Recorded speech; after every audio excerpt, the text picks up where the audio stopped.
অফিসের বসের কাছে যখন একদিনের ছুটি চায় কর্মী, তখন সেই কর্মীর একদিনের ছুটি চাওয়ার প্রেক্ষিতে দেখেন কত সুন্দর করে উদাহরণ দিয়ে বস তার ছুটিগুলা, বছরের ছুটিগুলা বুঝিয়ে দিয়েছে। সে সব ছুটির মধ্যে একদিনের ছুটি চেয়েছিল, তার জন্য কত উদাহরণ দিয়ে ফুল একটা বছরই হিসাব দিয়ে দিল বস। কি অসাধারণ একটি ট্যালেন্ট দেখেন। তাহলে শুনেন কেমন উদাহরণ দিয়ে বুঝিয়ে দিল স্যার বসে। এখন শুনেন তার হিসাবগুলা। স্যার, আমার একদিনের ছুটি খুবই দরকার। বদনা সাহেব, বছরে 365 দিন, সপ্তাহে 2 দিন ছুটি থাকে, তাহলে 52 সপ্তাহে 104 দিন ছুটি থাকে।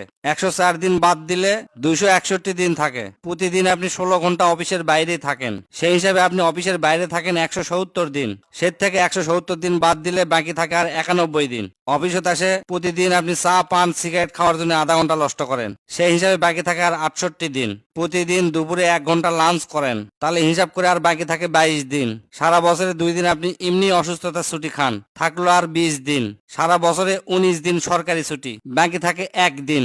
সেই একদিনও আপনি ছুটি চাচ্ছেন। আমি তো অবাক হয়ে গেছি, দেখছেন কত সুন্দর উদাহরণ দিয়ে একদিনের ছুটি চাওয়ার কারণে কত উদাহরণ দিয়েছে স্যারে। দেখেন তার বসের কাছে ছুটি চাওয়ার পর তার এই সব সুন্দর উদাহরণ খুবই সুন্দর লাগলো আমার কাছে। আপনারা জানাবেন কেমন হয়েছে।